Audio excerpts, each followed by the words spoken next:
Land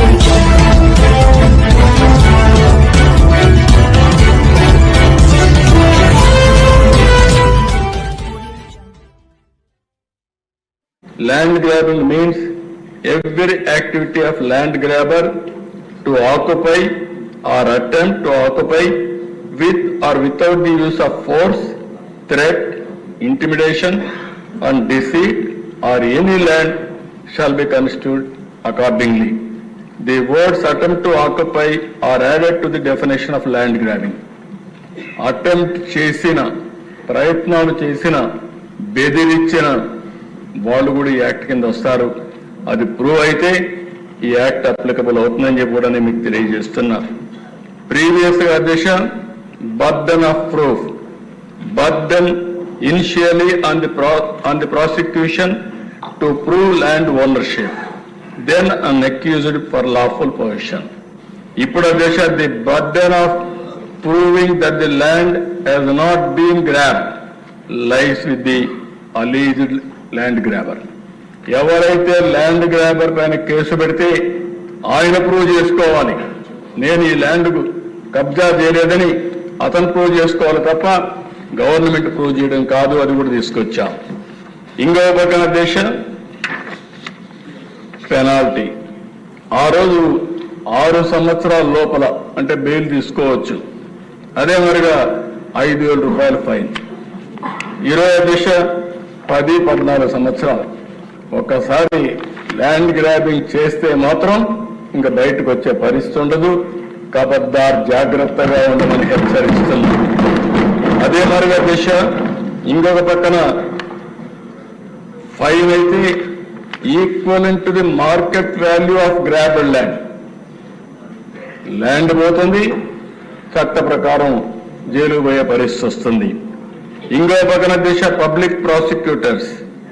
అప్పుడైతే no dedicated public prosecutors పెట్టలేదు, ఇప్పుడు డెడికేటెడ్ పబ్లిక్ ప్రాసిక్యూటర్స్ ని పెడుతున్నాం. అప్పుడు స్పెషల్ కోర్ట్స్ కూడా చూస్తే ట్రిబ్యునల్స్ పెట్టాం, అవి కాలయాపన జరిగింది. ఇప్పుడు అట్లా కాకుండా ఎక్కడికక్కడ ప్రత్యేకమైన కోర్టులు పెడతాం. కోర్టులు పెట్టి ఇంకో పక్కన దిశ అప్పుడు టైం కూడా పైకి కిందికి తిప్పేవాళ్ళు. ఇప్పుడు నిర్దిష్టమైన టైం 6 నెలలు పెట్టి ఆ కేసుని ట్రయల్స్ రెగ్యులర్ గా చేసి ఎవరైతే ల్యాండ్ గ్రాబింగ్ చేశారో వాళ్ళని పనిష్ చేయడమే కాకుండా పరిష్కారం చేసే మార్గం కూడా తీసుకొస్తున్నామని చెప్పి కూడా నేను మీకు తెలియజేస్తున్నా. అదే సమయంలో ఇంకో పక్క కాంపన్సేషన్ రెస్ట్రిక్షన్ మునిపే చెప్పాను. అలో బట్ లిమిటెడ్ ఎన్ఫోర్స్మెంట్ ఉండేది. అప్పుడు compensation for wrongful position was less strict అన్నమాట. చాలా స్ట్రిక్ట్ గా కూడా లేకుండా లిబరల్ గా ఉండేవాళ్ళు. ఈసారి చట్టంలో పెట్టాం ఎన్షూర్స్ మార్కెట్ వాల్యూ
ఇదంతా కూడా ప్రస్పష్టంగా బయటపడింది. దీన్ని బట్టి అర్థమైంది ఏంటంటే ఉన్నదాన్ని లేనట్టుగా, లేనిదాన్ని ఉన్నట్టుగా చూపించడంలో ఇంకా ఆయన మించిన సిద్ధహస్తుడు లేడనేది అర్థమైంది. ఒక పక్క 14 లక్షల కోట్ల అప్పులని చెప్పి విపరీతంగా ప్రచారం చేసి ఏదో మొత్తం ఈ రాష్ట్రం దివాళా తీస్తుందన్నట్టుగా మాట్లాడి అధికారంలోకి వచ్చిన 5 నెలల కాలంలో 50,000 కోట్ల రూపాయలు అప్పు చేసిన ఘనత చంద్రబాబు నాయుడు గారికి మాత్రమే దక్కుతుంది. ఇంకా ఎన్నికల ముందు ఒక పెద్ద అబద్ధాన్ని ప్రచారం చేశారు. చంద్రబాబు నాయుడు గారు కానీ పవన్ కళ్యాణ్ గారు కానీ భయంకరంగా ప్రచారం చేశారు. పవన్ కళ్యాణ్ గారు అయితే ఎక్కడికి వెళ్ళినా చాలా ఆవేశంతో 30,000 మంది అమ్మాయిలు మిస్ అయిపోయారు ఈ రాష్ట్రంలో, నాకు కేంద్ర నిఘా వర్గాలు చెప్తున్నాయి, ఈ అమ్మాయిలందరూ మిస్ అయిపోవడంతో ఈ మిస్ అయిపోయిన వ్యవహారంలో వాలంటీర్లు కూడా సమాచారం అందించడం వల్ల ఇదంతా జరుగుతుందని పెద్ద ఎత్తున మాట్లాడుతూ ఉండేవాడు ఆయన. ఆయనతో పాటు చంద్రబాబు నాయుడు గారు, లోకేష్ గారు, మొత్తం అందరూ కూడా అమ్మాయిలు 30,000 మంది మిస్ అయిపోయారని ఇక్కడ ఏదో ఈ రాష్ట్రంలో ఒక అరాచకం ప్రబలబోతున్నట్టుగా ప్రచారం చేశారు. తెర అసెంబ్లీలో ఇవాళ వాళ్ళ ఇచ్చిన సమాధానం చూస్తే కేవలం 46 మంది మాత్రమే హ్యూమన్ ట్రాఫికింగ్లో మిస్ అయ్యారట్టుగా అంకెలు చెప్పారు. దానికి సంబంధించి 33 కేసులు నమోదు చేసినట్టుగా కూడా వాళ్ళే చెప్పారు. దాంతో ఇది పచ్చి అబద్ధం, 30,000 మంది అమ్మాయిలు మిస్ అయిపోయారు, వాళ్ళని కనుగొనలేకపోయింది రాష్ట్ర ప్రభుత్వం అని చెప్పింది పచ్చి అబద్ధం అని అసెంబ్లీ సాక్షిగా నిగ్గు తేలింది. ఇంకొక అబద్ధాన్ని ఎన్నికల ముందు ప్రచారం చేశారు. ఈ రాష్ట్రంలో భవనాలన్నిటికీ రంగులు మార్చేస్తున్నారు, వైఎస్ఆర్ పార్టీ రంగులు వేసుకోవడానికి 3,000 కోట్ల రూపాయలు ఖర్చు పెట్టాడని ఆ రోజు ఈ ప్రభుత్వం మీద చంద్రబాబు నాయుడు గారు ఎన్నికల ప్రచారంలో కానీ అంతకుముందు ఆయన ప్రచారంలో కానీ మాట్లాడితే పవన్ కళ్యాణ్ గారు 2,300 కోట్ల రూపాయలు రంగుల కోసం ఖర్చు పెట్టాడని మాట్లాడేవారు. కానీ ఇవాళ అదే పంచాయతీరాజ్ శాఖ మంత్రిగా డిప్యూటీ సీఎంగా ఉన్న పవన్ కళ్యాణ్ గారు ఇచ్చిన ఆ రిప్లై ప్రకారం కేవలం రంగులు వేయడానికి, రంగులు తీయడానికి కలిపి 101 కోట్ల రూపాయలు మాత్రమే ఖర్చు పెట్టారని చెప్పి ఆయన అసెంబ్లీకి ఇవాళ సమాధానం చెప్పారు. అంటే రంగులకి 1,000 కోట్ల రూపాయలు ఖర్చు పెట్టారనేది కూడా పచ్చి అబద్ధమని ఆ రోజు ఎన్నికల ముందు చంద్రబాబు నాయుడు గారు కానీ ఆయన భాగస్వాములు కానీ చేసిందంతా కూడా అబద్ధపు ప్రచారం అని కూడా తేలిపోయింది. ఇంకా ఋషికొండ, విశాఖపట్నం ఋషికొండలో ప్రభుత్వ భవనాల నిర్మాణం చేస్తూ ఉంటే ఒక ఐకానిక్ భవనాలు లాంటివి ఉండాలి అనే ఉద్దేశంతో టూరిజం డిపార్ట్మెంట్ ద్వారా నిర్మాణం చేస్తే అవేదో జగన్మోహన్ రెడ్డి గారు సొంతానికి నిర్మాణం చేసుకున్నట్టుగా ప్రచారం చేశారు. ఏదో ప్యాలెస్లు నిర్మాణం చేసుకుంటున్నారని పచ్చి అబద్ధాలని వండి వార్చారు. దీనికి అనుమతులు లేవని, ఎలాంటి అనుమతులు రాలేదని, అయినా సరే అడ్డగోలుగా నిర్మాణాలు చేశారని, పర్యావరణ అనుమతులు లేవని, నేషనల్ గ్రీన్ ట్రిబ్యునల్ అడ్డుకుందని రకరకాలుగా వాళ్ళ అబద్ధాలు చెప్పడం, కొన్ని పత్రికలు రాయడం. ఫైనల్గా అసెంబ్లీలో ఇప్పుడు ఒక ప్రశ్నకి సమాధానం చెబుతూ ఋషికొండలో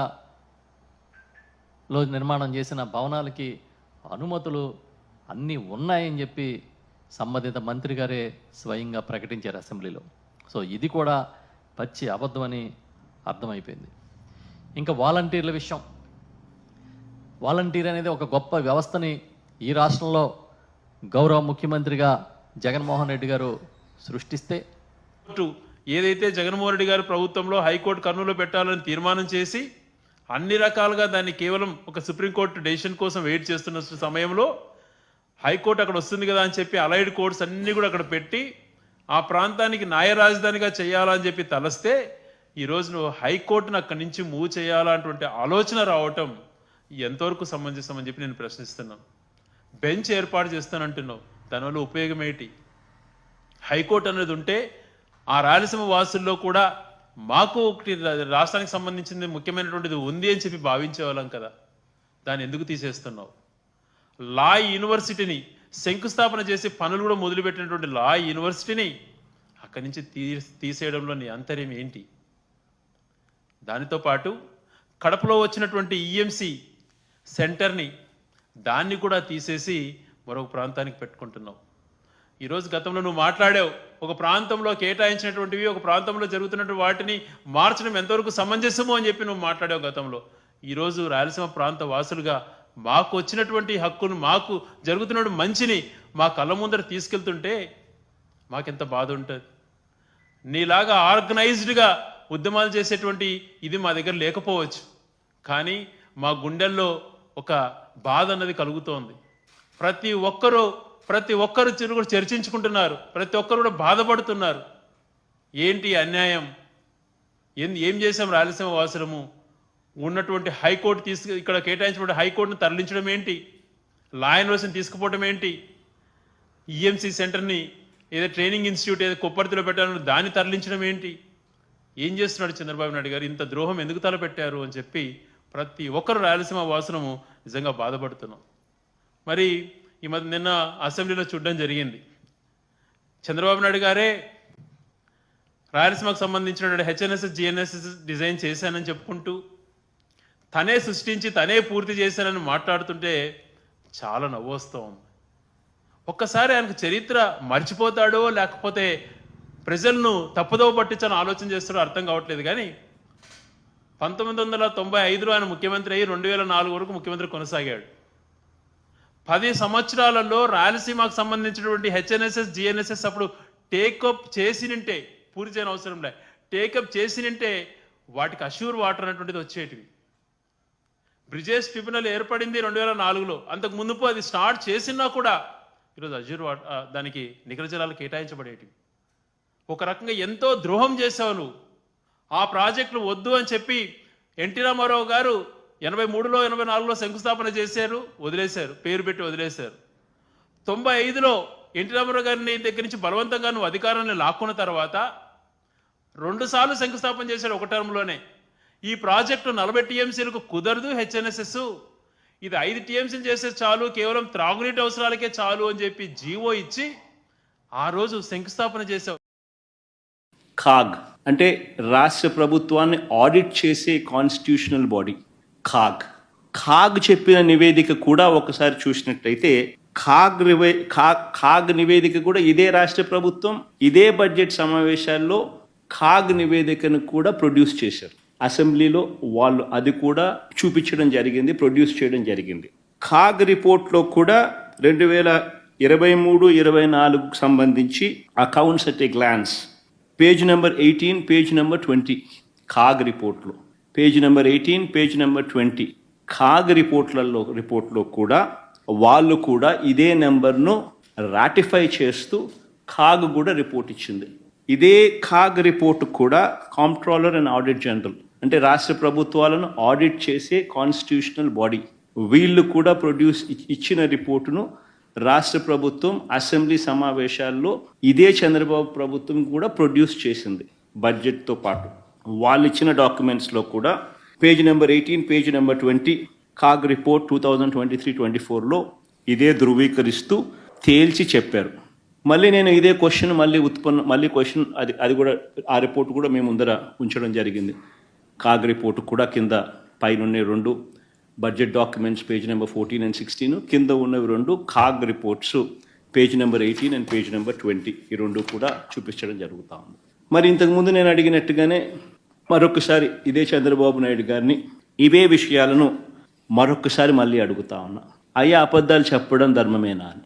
ఎక్కడ 11 లక్షల కోట్లని ఒకసారి, 12.5 లక్షల కోట్లని మరోసారి, చివరకు 14 లక్షల కోట్లు అని చెప్పి దాన్ని ఎన్నికల నాటికల్లా 14 లక్షల కోట్లు అని చెప్పి దాన్ని తీసుకొని వెళ్ళి ఇలా తప్పుడు ప్రచారాలు చేయడం ధర్మమేనా అని చెప్పి ఇదే పెద్ద మనిషిని చంద్రబాబు నాయుడు గారిని గట్టిగా నిలదీస్తూ అడుగుతున్నాం. ఇదే మాదిరిగానే చంద్రబాబు నాయుడుకి సంబంధించిన తన ఎల్లో మీడియా ఇదే దుష్ప్రచారాన్ని కొనసాగిస్తూ ఏ రకంగా ఒక ఒక ఆర్గనైజ్డ్ క్రైమ్ ఎలా చేస్తారు అనేది ఇంతకు ముందు కూడా చూపించిన, అంటే వ్యవస్థీకృత నేరాలు చేసే ఒక వ్యవస్థ వీళ్ళకి మాత్రమే ఉంది.